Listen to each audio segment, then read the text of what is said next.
What will be kicking off in 5 minutes?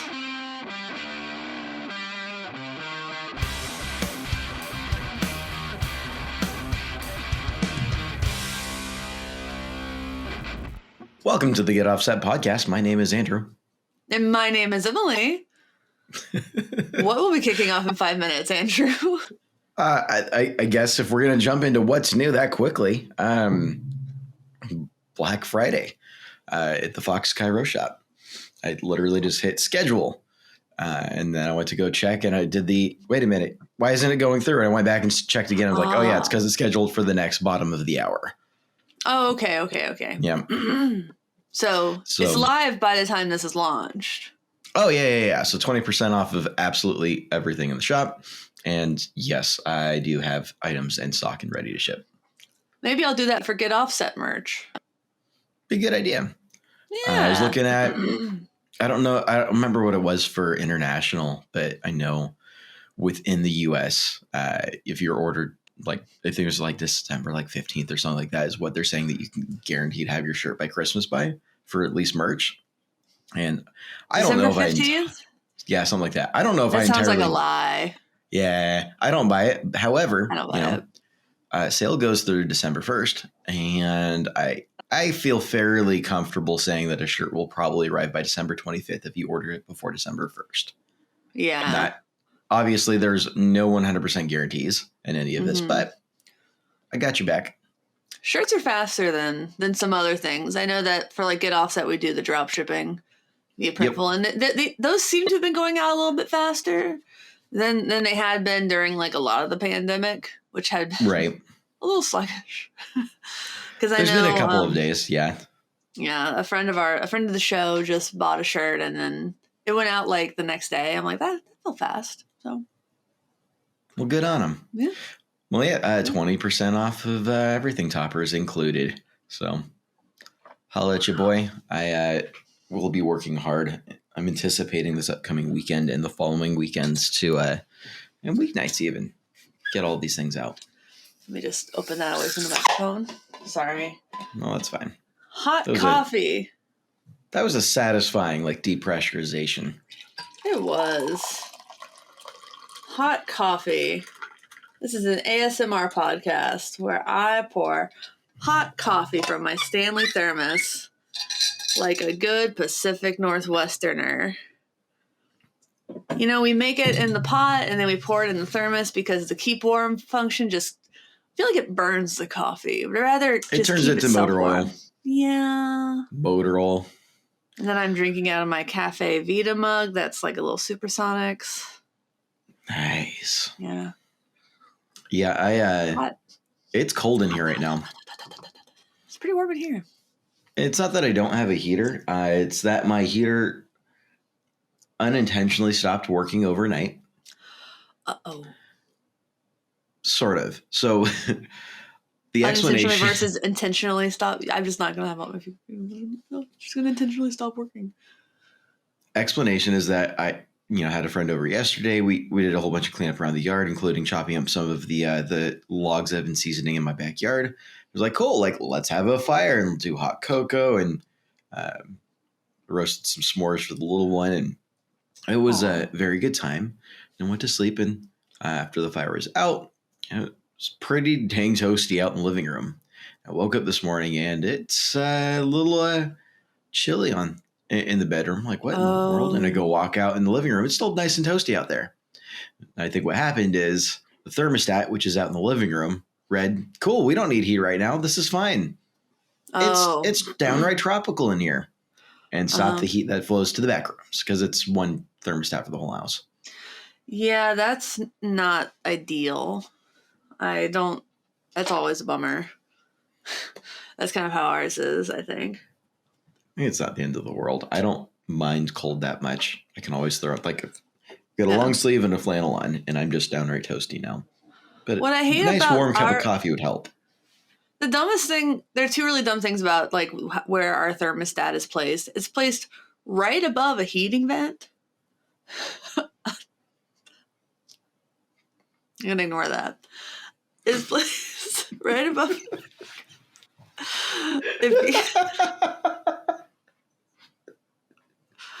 I'm gonna timestamp that.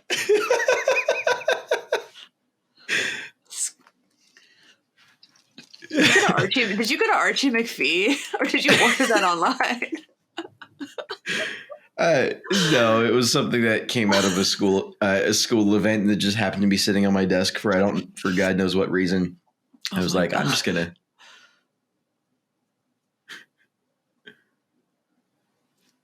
So for those of you who are wondering what's going on, oh my God, his hands got part of the cold is that my hand has gotten very small, and I just I was just scratching my beard a little bit with my now newfound very small hand. I recommend getting one of those mini Jazz Masters. Oh. Hang on a second.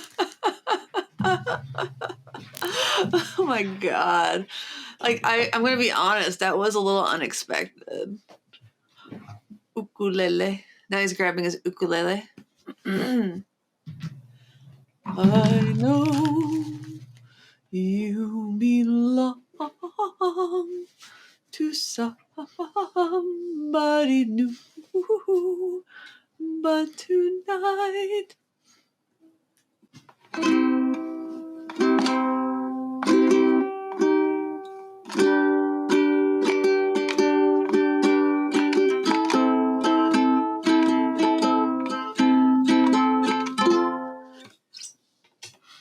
I know what that was. There you go. Mini Jazz Master. Very nice. Well done. Brava.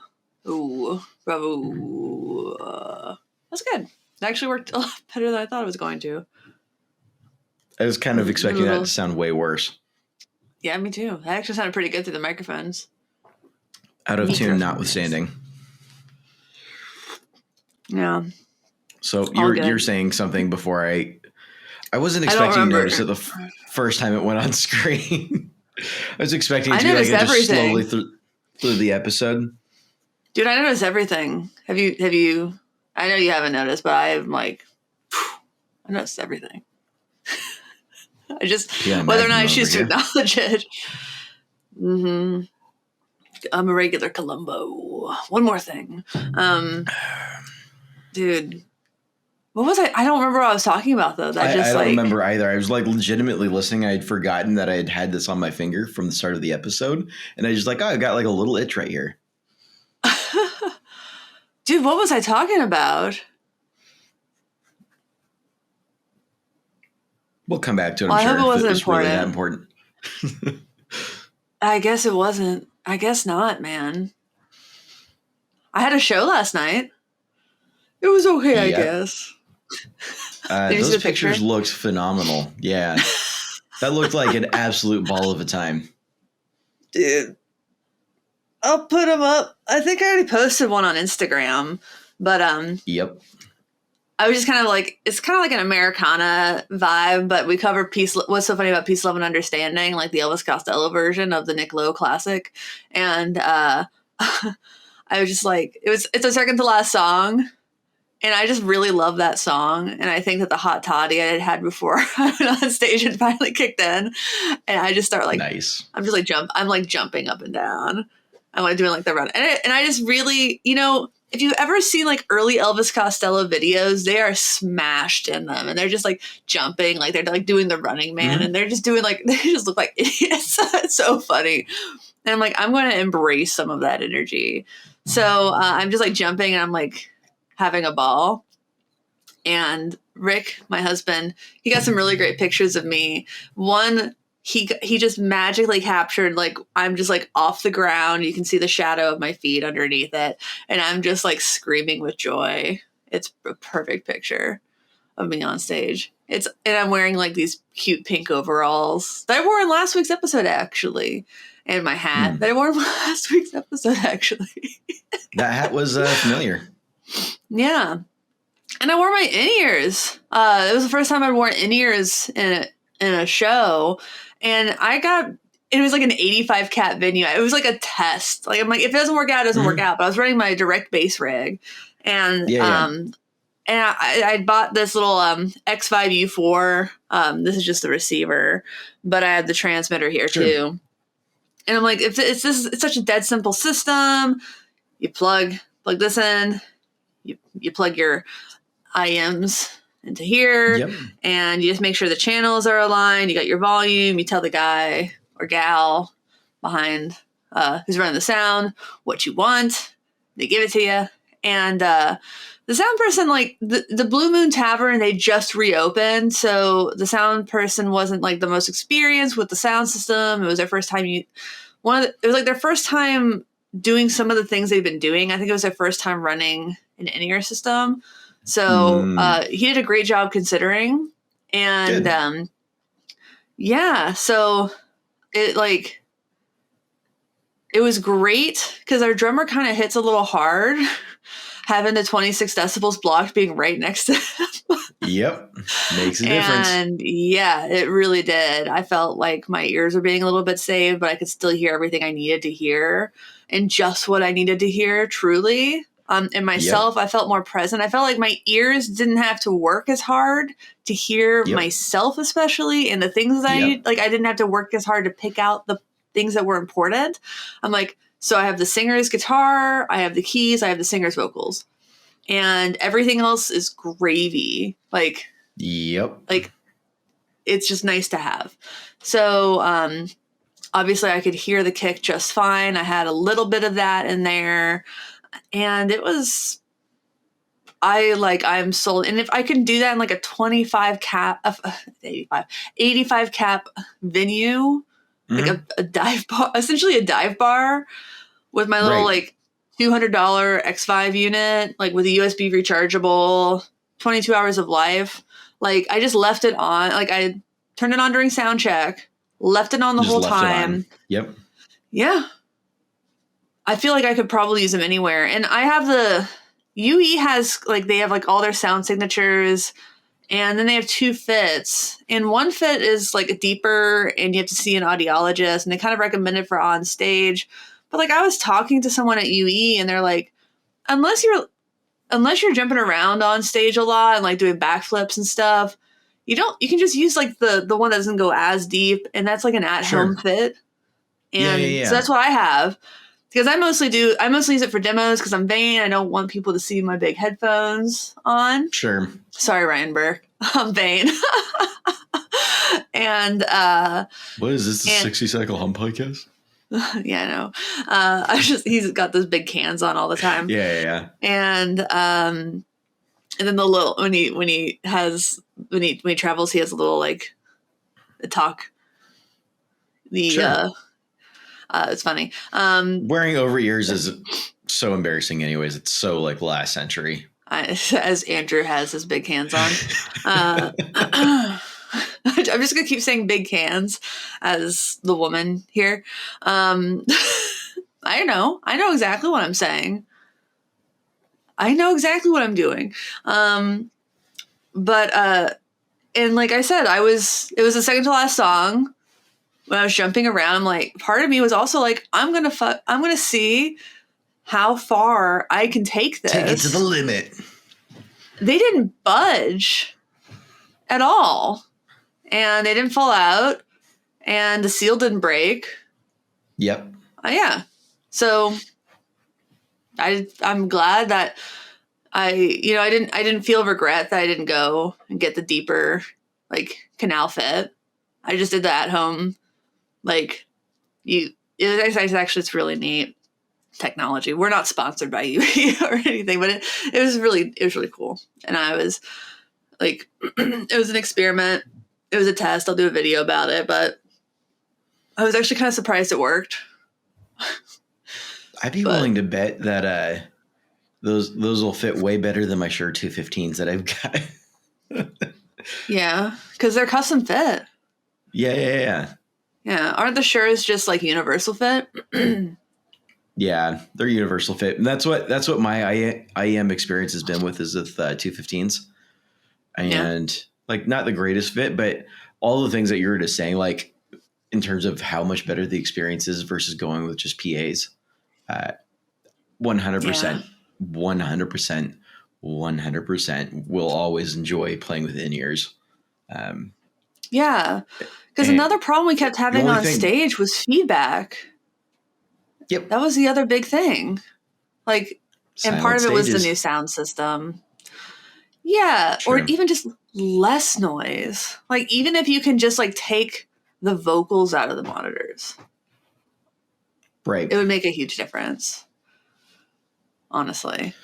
Like, let people have their amps a little bit, but... yeah. Sorry for interrupting you. Go ahead. I'm sorry I interrupted you. We just had so much feedback last night, like, from nowhere. No, like it makes total sense. Feedback does happen. That's one of the downsides of having a combination of a lot of things happening on stage, as well as a sound guy that doesn't know how to jockey all of that. It's going to happen. So yeah, and the that's mics something were that I'm so used hot. to. Yeah. Oh yeah. My favorite.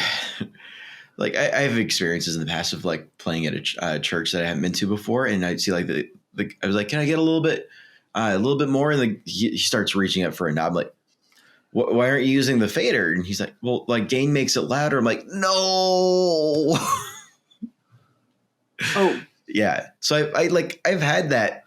I've seen that before. Just you take somebody's inexperience, all of that mixes together so poorly, so quickly. And the beauty of in-ears from my experiences, it takes a lot of that guesswork out.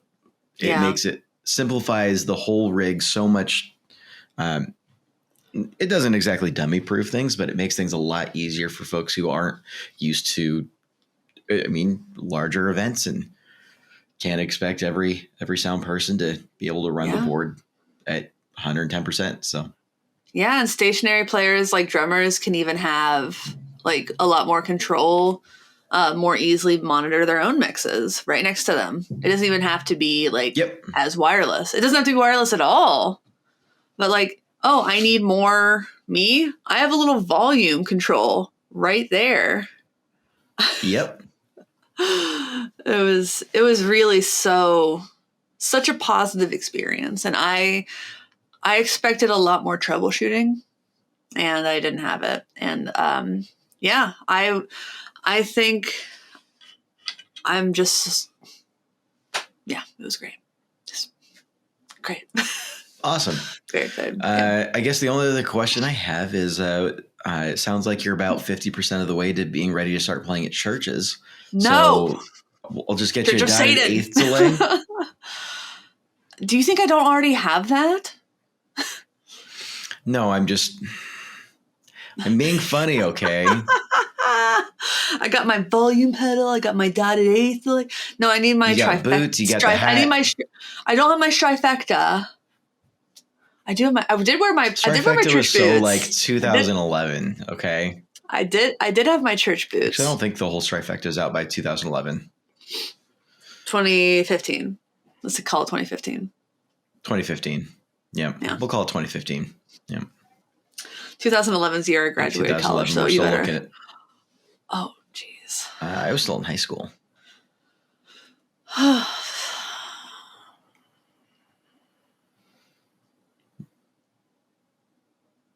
That just ruined the mood so quickly. So sorry. Good gravy. I had something else new that I was going to talk about, and I cannot remember for. I could. I don't know what else new you had. I don't know what else. Oh. Do you own something now? It's literally sitting right in front of me. Oh, God. I love when that happens.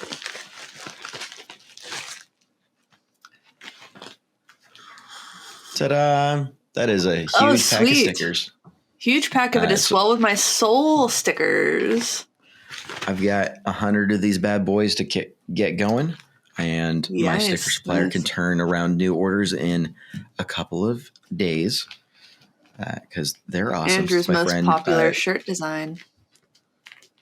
Indeed, which I'm planning on later this afternoon putting, I've been running tests on sweatshirts for it. So I'm going to drop a sweatshirt as well. But this isn't actually for individual sale. These stickers are for case candy. So these will start going in with toppers when they ship out. And if I sell out over 100 toppers the next couple of weeks, I can always get more. So don't worry about, no need to worry about falling behind and not getting one. So yeah, just a little something to add into the mix. Okay. That's awesome. I love that kind of thing. That's always a nice thing to include. Everybody likes sticker gifts. I have like so many sitting on my desk, just waiting to be plastered on my workbench. No, I'll send one of these over with you when I finish making your topper. It's more or less done. It's sitting on my desk, but Andrew's making a popper, a topper for my Pod Go, which I'm very excited about. Should I spill the beans on upon which it is based? Why don't we wait till it's installed on your Pod Go and we can show it off? Okay. Suspense. Suspense is cool. I like that. Okay. I do have a couple other things that are what's new. I have the Greer Sure Shot clipping boost. It's been the fall / winter of, I guess, fall of the boosts. But this one's more interesting. It's not a transparent boost, not a clean boost. Well, I guess it's not. It's a Sure Shot boost. It's a clipping boost. So as it drives your amp, it drives 2 clipping diodes within this. So it also drives the boost. So it's kind of a dual clipping, dual drive. Interesting. Sort of yeah. Thing. It's dirty. It's real dirty. And I had a lot of fun. I was running it through. I put it over there. Why do I keep putting things just out of my reach? Why can't I do myself the favor? I was putting it through an old Greer drive that I found and bought at the guitar store. Yep. And called the Gold Nugget. I had so much fun. I just really had a lot of fun doing that. So check out that demo. It's live, and so is this. These are available to buy. Big thanks to Nick Greer Amps, and Mass Distro for letting me demo that. That's one thing. Great form factor for a boost. I think this is their first mini pedal. I really like the aesthetic, very 1970s. And then Native Audio has their Pretty Bird Woman. It's their new chorus vibrato. Always love Mike's presets. That's always like to have 4 presets and not MIDI. Yep. Really choice. Also always a great aesthetic. I was talking with a friend of mine. I was hanging out at his place earlier this week, and this is related to presets, I promise. Okay. And he's got a MIDI controller on his board. He plays for church. He's got one big old board. I was like, hey, so like, how have you been liking MIDI? And he just looks at me. I haven't. And I'm like, oh, like what's going on? He's like, it's just so much work up front to learn all of it and get through all of it. He's like, I haven't been using it. It's like on my board because I made room for it. I haven't plugged it in. I've just completely unplugged it, and it's taking up space. And I'm like, how about that new chorus pedal? So, which I think he had actually just got in as well. So, yeah. Oh yeah. Presets are the way to go. I'm a fan. Yike. Whew. Why yike? Well, I mean, I get it. I feel that. I prefer presets. I know I should get into MIDI because I feel like it would make my life easier, but and it very well might. It's just the learning curve. It is a learning curve. And it's like a time investment up front that I know would pay off in the end. Anything like that. And, you know, I've done that. I did that with the Pod Go for a Sunday Crush show, and it was fucking awesome. Straight up. That felt different because doing the Pod Go, it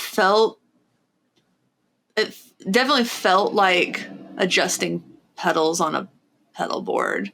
Just like the look of things. You're still twisting knobs. Yep. I don't know if MIDI feels that way because the little experience I've had with it didn't feel that way. Right. So, I don't know. Well, Yeah. Pros and cons for sure. I'm not going to sit here and say that MIDI doesn't have its place, but I got to say, just having a couple 4-button preset knobs like that is just, that's hard to argue with. It's a lot easier. Yep. And without having to buy like an external controller. Totally. Yeah. Yep. Yeah. Yeah. Yeah. Yeah. It sounds great nice form too. factor. Yeah. Of course it does. It's Ghost Audio. I mean, native audio. Good God, brain. Native audio. Native audio. There we go. It is native audio. So those are all of my I think I words mixed names. up Ghost Ridge and native audio in my head. Yeah, Ghost Ridge is because I had said that a moment ago when I was before the show started. I was like, oh no, that's the other pedal I have. Yeah. The delay. Another good one. Check out my demos.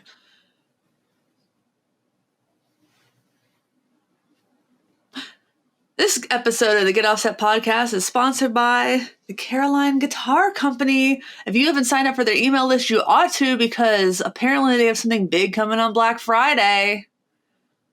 They've been teasing it on their Instagram, and I'm planning on buying whatever it is. Like, you don't even know what it is. You're just sold already. I literally don't. Well, I do what I do. Usually you can get a t-shirt with it. Ooh, I do like t-shirts. The last time I bought the where is it? Point. Emily, point better. Up. Doop. The April Fool's pedal. Yep. Yeah. And then Philippe emailed me and he's like, I saw you bought it, but I sent you one, so let's send you a different pedal instead. But this time I'm going to buy it. Damn it. I'm going to buy whatever it is. Because so usually, like, it's a limited run. You get, like, a merch item. Maybe a mug. Maybe a shirt. Who knows? I'm so excited. Unless I dreamed this one, too. It's possible. I've been having weird dreams. Black Friday, there it is. This year.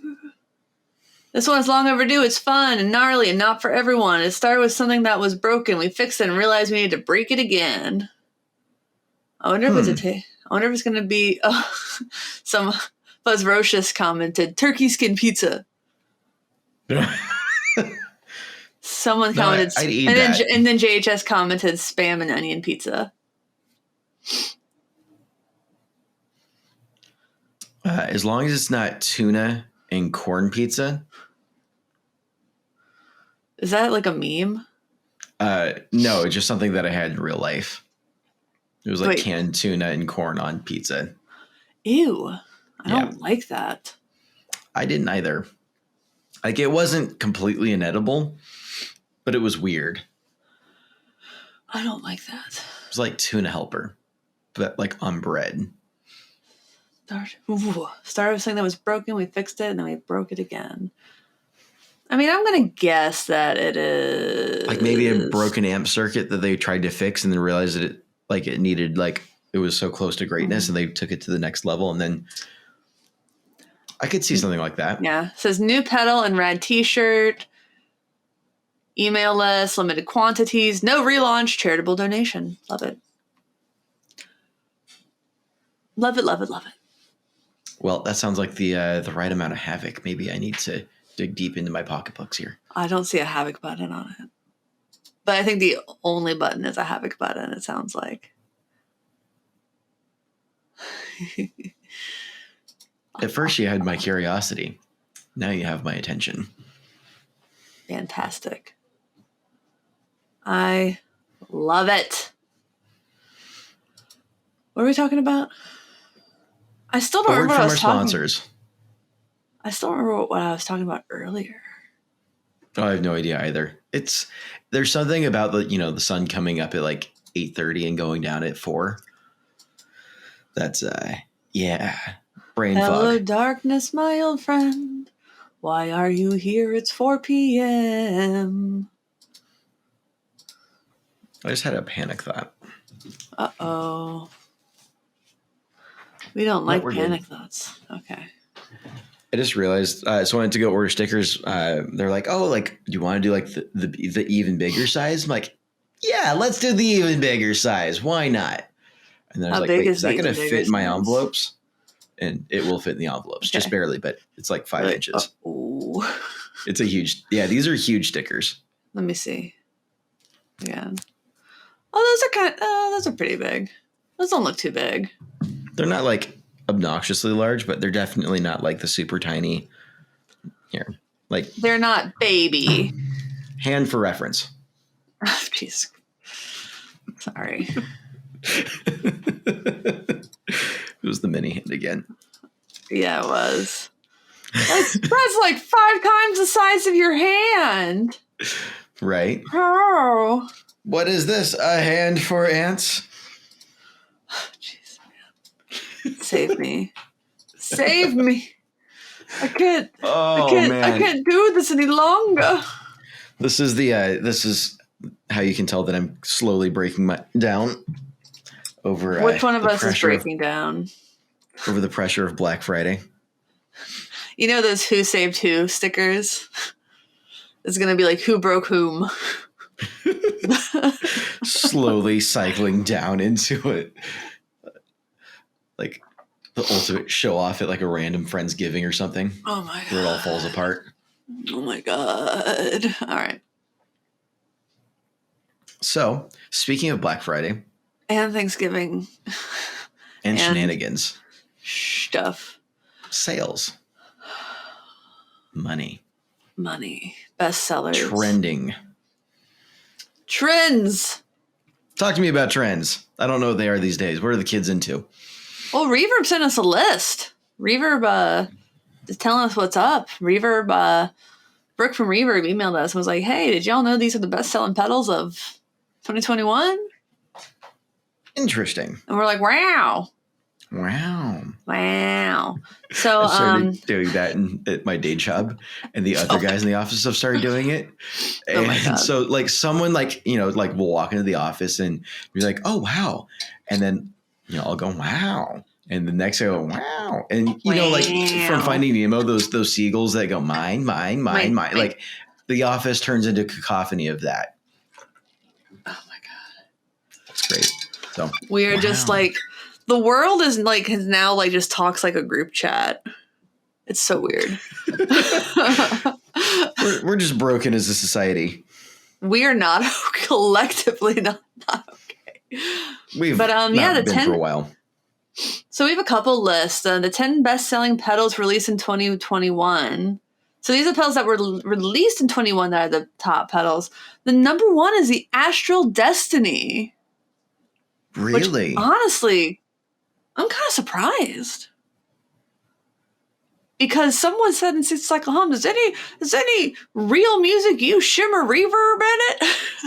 I was like, yes. I mean, you could Google it, but like,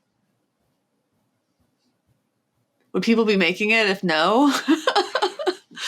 Would it be selling so hard? But this one really shocks me because it was literally just released like 2 weeks ago. The Boris collaboration with Earthquaker Devices is the second best-selling pedal of 2021 that was released in 2021. That's incredible. Bananas. It had like that's 2 one with weeks. the jackalobes on it, right? Yes. It's the magic of jackalobes. I'm not going to try to pronounce it because I've never heard it said. Yes, this is true.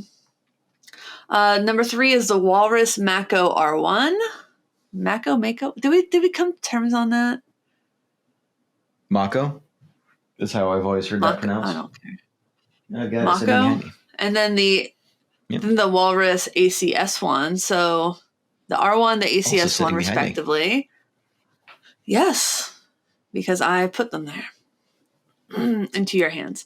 And then the Way Huge Weirding module, which I'm actually not familiar with because I don't have any Way Huge pedals. Weirdly. You can't have everything. Oh, that's the, like, it's got the sliders. Oh, the Trades? I'm not familiar with this. Trades, yeah. What is that? Volume, sensitivity, I range, remember bright, seeing fuzz, this. rate, sub. Yeah. Then the JHS Pack Rat, the Boss HM2 Heavy Metal Wazacraft, the Boss SD1 40th Anniversary Super Overdrive, and then the two of the Universal Audio, the Echo Station and the Golden Reverberator. For being as expensive as they were, that's impressive. People were like, they're so expensive. This market can sustain some prices that we wouldn't have imagined even when we started this podcast. Yeah, because those Walrus pedals were pretty expensive too. Yep. Those were like $350, $400? Around that range, yeah. Like, of all these pedals, I think maybe the JHS Pack Rat is the least expensive. Probably. Yep. Yeah, I think so. Yeah. So that's actually pretty expensive. And a lot of these did come out later in the year. I think the earliest ones that came out were the Walrus pedals. So those had the most time to sell. And then the Pack Rat, the Earthquaker, Boris collab, those came out most recently, for sure. I don't really remember when the Boss pedals came out. Those might have been earlier to mid-year. Pre-ordered last year was and then definitely early in the year. Okay. The Astro Destiny was definitely earlier in the year. Universal 2 Audio, I weeks, feel like though, that was in the geez. summer. That's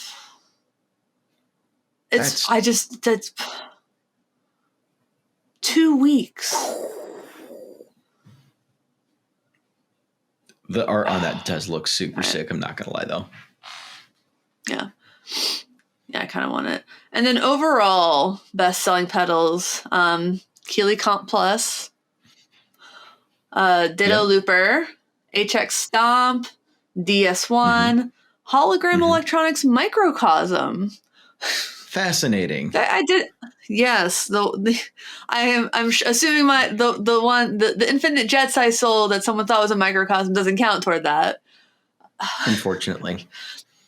The Proco Rat 2, Carbon Copy, Blues Driver, Iridium, SD1, TS9, Plumes, Op Amp Big Muff Reissue, Polytune 3, Chromatic Tuner, Crybaby Wah, Keeley Caverns, Morning Glory V4, Graphic EQ, and Digitech Drop.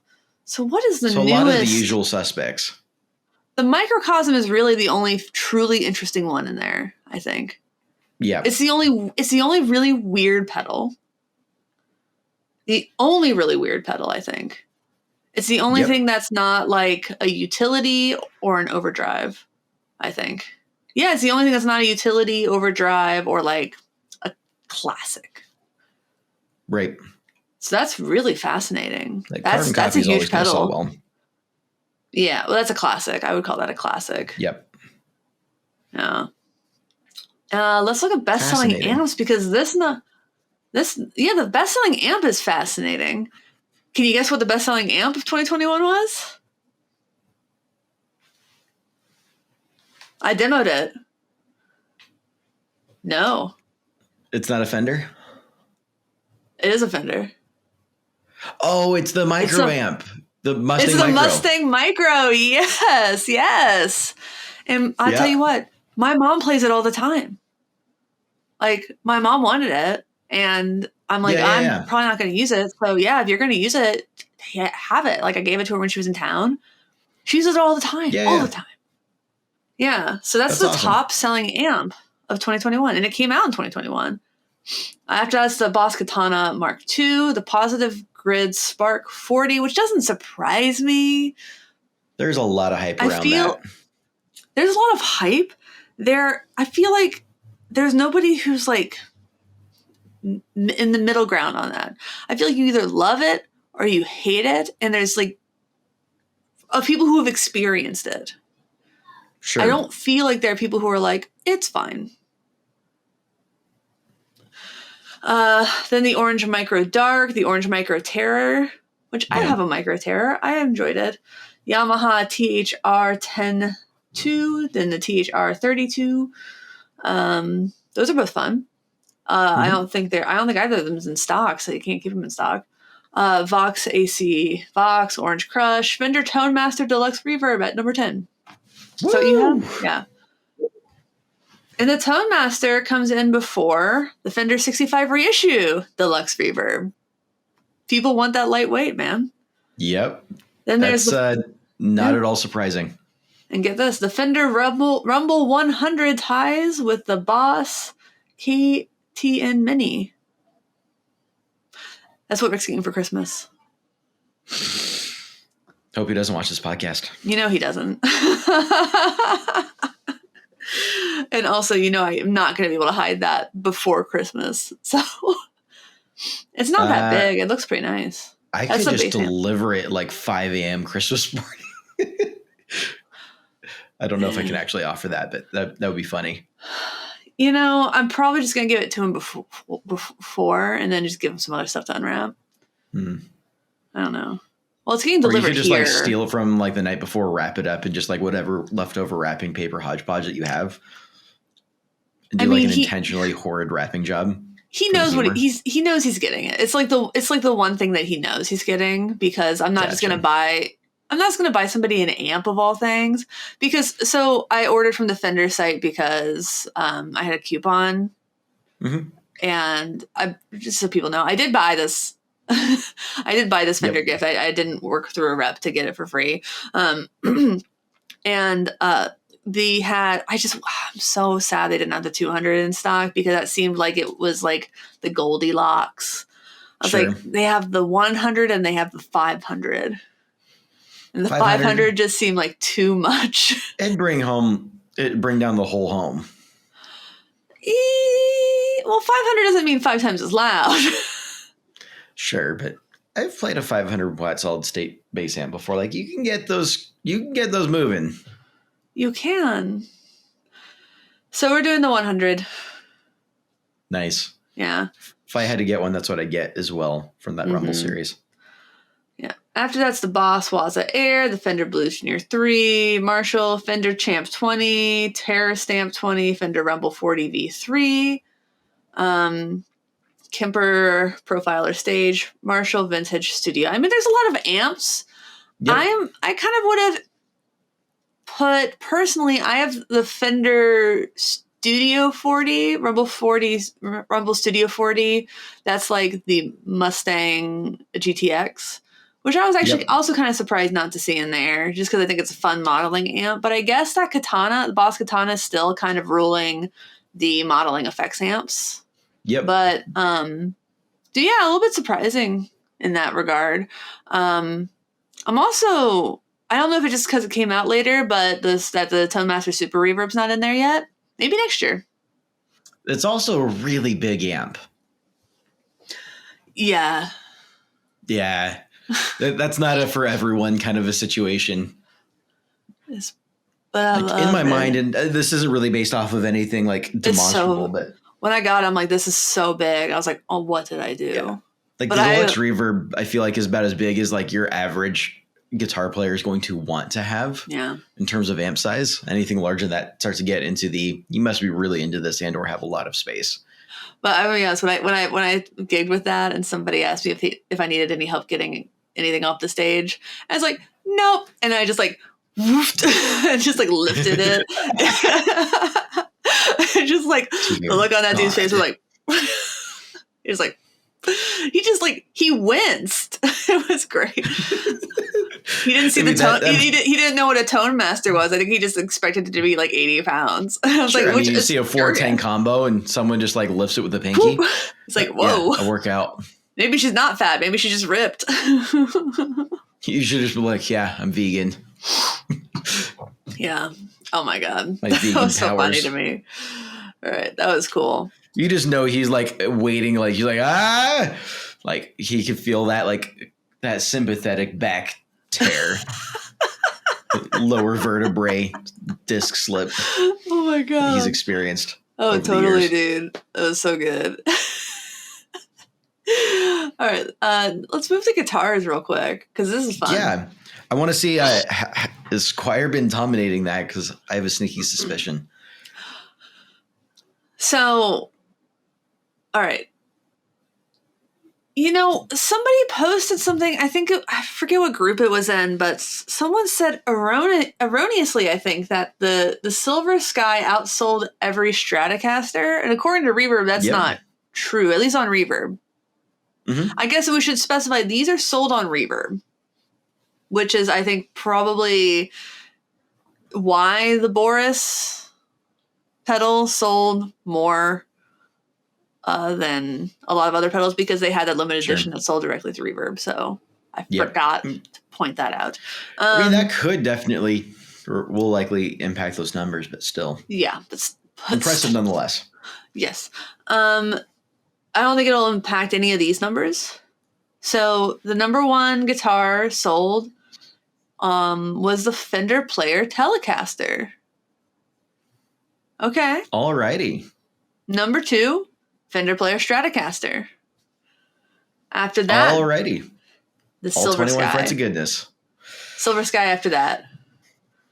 Followed by Squire Affinity Telecaster. And I'm surprised an Affinity is higher than a Classic Vibe. It's a better series. Followed by the American Professional 2 Stratocaster, PRS SE Custom 24, Am Pro 2 Tele, Gibson Les Paul Standard 60s, Gibson Les Paul Standard 50s, ESP LTD EC 1000, Squire Affinity Series Strat, Fender American Standard Strat, PRSC 24, American Professional Series Strat, Fender American Ultra, Tele, finally a Jazzmaster, the J Mascus, and then finally another Jazzmaster, the Classic Vibe 60s Jazzmaster, American Standard Strat, Gibson Les Paul Classic, Standard Strat. Oh my god, so many Stratocasters, Telecasters, and Les Pauls. Oh. They're still like the guitar de choix. Yep. Maybe offsets aren't like the most popular guitar in the world. Only 2 Jazzmasters in the list. Yeah, but since one is being mainstream cool, you know? I mean, never. I don't want to be mainstream. I just want to make money. Can I make money and not be mainstream? Nothing really exciting in there. Nothing's particularly mind-blowing outside of just the reinforcement of what we've kind of been expecting to see out of this list, which is, I mean, Fender's been pretty open about having their best sales year of all time. Like, ever. And I think that shows. Yeah. Just with how many Fender and Squire names are on that lineup. Yeah. It's undeniable, because it's not just like the number. You just think about like the gross total versus how many you saw of, I think Gibson and PRS were the other two that I heard the most. And yeah. I mean, did Fender like total number of representation on that list outdo Gibson and PRS combined? Yeah. So. Yeah. You didn't see any Epiphones on that list either. Oh, I didn't think about that. You didn't see it. And so, like, you saw Squires, you see 2 PRS, you see 1 ESP, you see 3 PRS, I'm sorry. You see 1, 2, 3, I see 3 Gibsons. I mean, Fender just obviously, but they have so many models, and that's how it came out. Is wow. Yep. Big wow. Big wowza. Yeah. So props to Fender. Gibson also has a lot of models, though.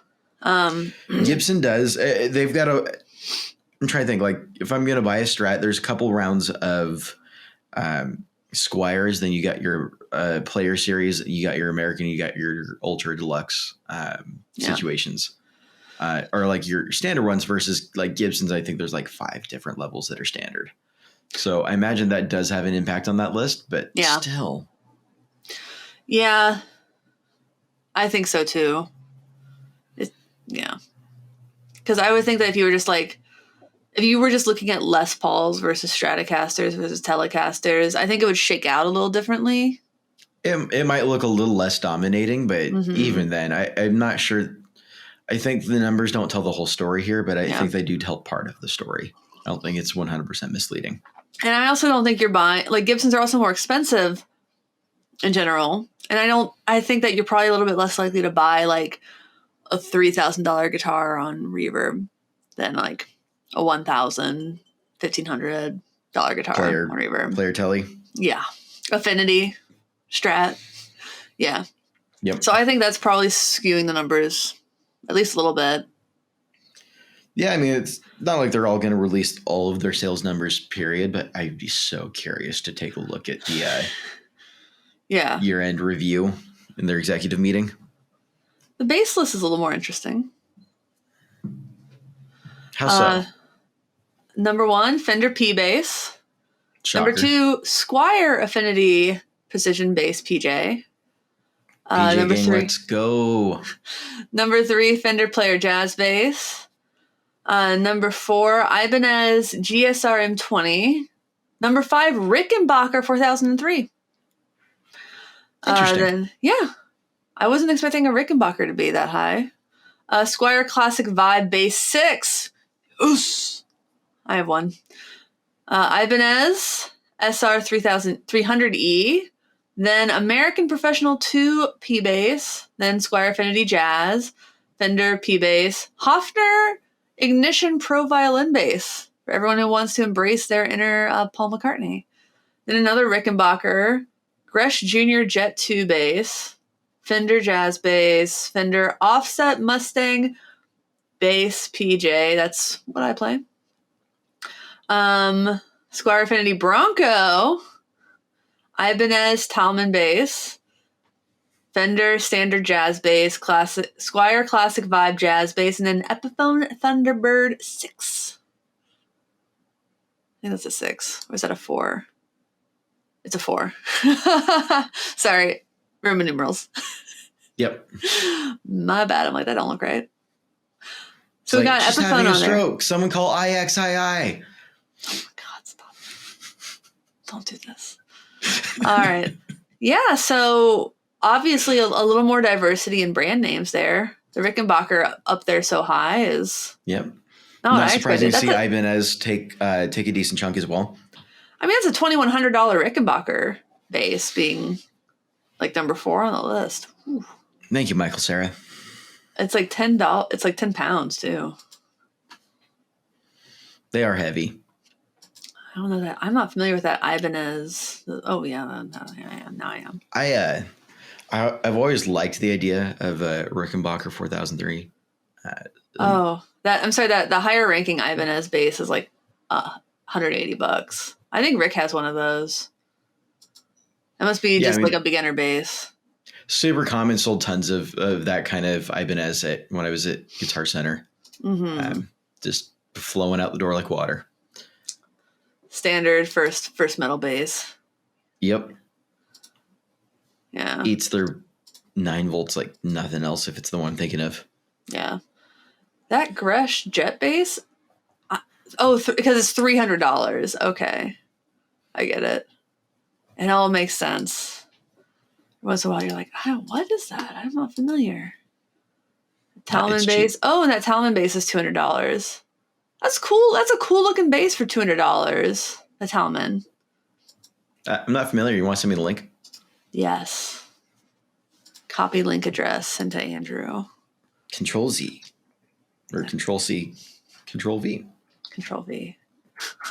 Undo. Undo. Oh, yeah. No, I am familiar with this one. That looks very similar to my PJ behind me. I like the cream color.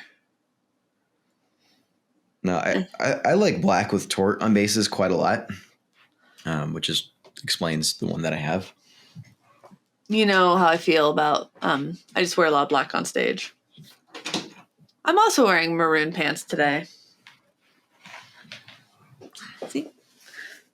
Oh, nice. Matching pants. I'm glad I didn't wear my red flannel. That would have been embarrassing. My bass is still in its bag. Nope. Did I? I did, didn't I? No. You want to talk about acoustic guitars? Because that's where it gets really interesting. I would love to talk about acoustic guitars. I'm trying to think here. What would I guess? I mean, Martin Taylor, Gibson, Yamaha. Oh, you're never going to guess number one. You're never going to guess number one guitar. Because but I'm going to go. I never would have. Number one's going to be Orangewood. Nope. Gresh G9500 Jim Dandy model. Never would have guessed it. But it's $179, and it is just probably the guitar you would throw in the back of the car when you're going camping. And it looks awesome. I would buy this guitar. You know, I do know a guy that had one of these. Mm-hmm. Yep. The next one is the Taylor Mini, which is what I would have guessed. Yep. Number 3 is going to make so many people so angry. It's the Fender American Acoustasonic Telecaster. That's the number 3 selling acoustic guitar on Reverb.com is the Acoustasonic American Acoustasonic Telecaster. People have been losing their minds over that. And they're like, why do they keep making more versions? And the honest answer is because they're selling. They can't keep... Sweetwater can't keep them in stock. I was trying to add the affiliate link to the video, and it had already sold out, so I couldn't add the affiliate link to the video because I can't add affiliate links. I can't add them as easily and as natively to products that aren't in stock. Shop our affiliate link on Sweetwater to support this channel, please. Oh God, please. Listen, we get like 3 to 6% back. It costs you zero extra dollars. After that, it's the PRS SE Parlor. The trend I'm seeing is people want small acoustic guitars that are affordable or Acoustasonics. The next is the Taylor GS Mini. Then it's the Martin Backpacker. Then it's the Little Martin. And then it's the American Acoustasonic Jazzmaster, which I love. That's... What? I guess I know they've been doing well, but that well. And I guess I when you said let's talk about acoustics, this will get interesting. It didn't occur to me that these would hit the acoustic charts and not the electric charts, but I mean they're more acoustic instruments. Yeah. Yep. No, absolutely. And this is kind of. I feel so out of touch by not having guessed that. Yeah. It seems so intuitive now that you're saying it out loud. Yeah, and by the time we get to like a larger body acoustic guitar, the Gibson J45, which is like a more standard, we're at number 9. The J45 Gibson is number 9. Then we have the Yamaha FG800, Fender FA15, which I think is still a small body. Let me look. Nah. I don't know. but that's still a cheap acoustic, a less expensive acoustic, which I think is probably like if you're buying an acoustic guitar in Reverb, you're probably not buying like the world's best acoustic guitar on Reverb. It's going to be laminate. Because you have to buy that in person because you really have to hear it and feel it because things can vary so much, even if you're trusting quality control. It's just, yeah. So that's something to consider. A Martin Triple Lot 15M. A Cordoba C5. I'm actually not familiar with that. Classical. Oh, yeah, there it is. Yep. Gibson G45. Fender American Acoustasonic Stratocaster. Down at 15, tying with the Seagull S6, which I love the Seagulls. Seagulls are great. They are great for the money. Then another Little Martin, followed by a Martin D28 Gibson LGO. Then a 3-way tie between a Gresh, a Martin, and a Taylor, and then another Taylor. So you can see what people are buying online. They're buying small-bodied, affordable acoustic guitars that they can throw in the back of a car and take on a camping trip.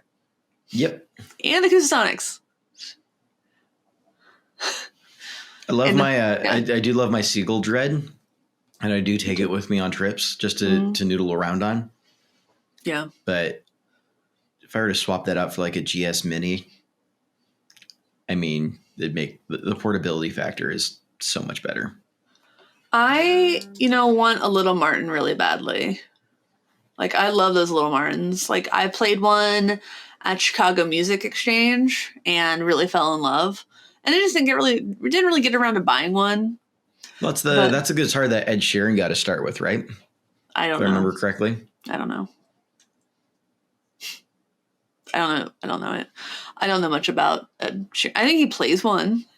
Mm-hmm. But I'll fact check that later. At the same time, I took my Acoustasonic to my Jazzmaster Acoustasonic on my cabin trip and had a lot of fun with that. It kind of, I think, produced around about the same volume as a small-bodied acoustic probably would. And obviously I was a little more worried about it because it's a more expensive guitar than like a little Martin. Yep. But I liked it. It was fun. So, sure. It kind of served that same purpose. But so that's what people are buying. That's what people bought in 2021. I'm really glad Reverb broke out the pedals, at least for like things that were released more recently, because it seems like people buy the same things year after year after year. They do. Yeah. But I'm shocked by this acoustic list. Like, I knew Acoustasonics were selling well, but I didn't know that they would I didn't know that 3 of them would be in the top 20, and 2 of them would be in the top 10. And the one that just got released, mm-hmm. I think is going to be in the top 10 next year because it's more affordable. Oh yeah. Oh, totally. Yeah. If they've been able to sell and like hit charts like that with a $2,000 offering, yeah, bringing it back down to like give or take half of that is likely to blow things up pretty quickly. Yeah, totally. I'm curious to see if they're going to do. I actually don't know the answer to this, but I mean they've just done the one body shape for the Player series, and I'm curious to see if they're going to expand on that. Well, if it sells well, I bet. Mm-hmm. Looking at the chart, I hope they do the Jazzmaster next. I hope they do the Jazzmaster next. It's clear that the Jazzmaster is selling a lot better than the Strat. But, I know the Strat is their flagship shape. It is, but Jazzmaster sells better. I think it sounds better just because the body's bigger. No, that makes sense. Yeah, the body's bigger. Yeah. Cool. Well, that's all I've got. Happy Thanksgiving. Happy Thanksgiving. May it be full of thanks and not very full of colonialism. Indeed. I'm going to pay my tribal tax.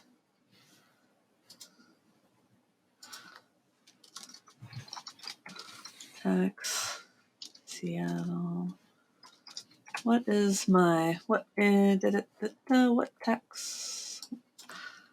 What do I?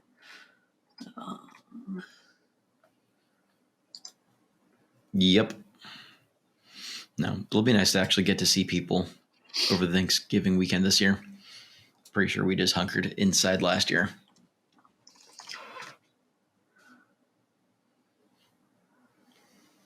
Yeah. Duwamish. For those of you who are wondering what in the world Emily is doing right now, correct me if I'm wrong, but it sounds like I'm paying my real rent. Yep. Mm-hmm. Giving money to one of the local indigenous peoples groups. Yep. I'm paying my real rent. Putting your money where your mouth is. Yeah. Check out Real Rent. Google it. I'm a fan. I am too. All right. Well, check us out on patreon.com/getoffset. The $5 level will get you access to our Discord server, which is really fun. We have merch at getoffsetpodcast.com/shop. I'm going to try to remember to do a Black Friday sale.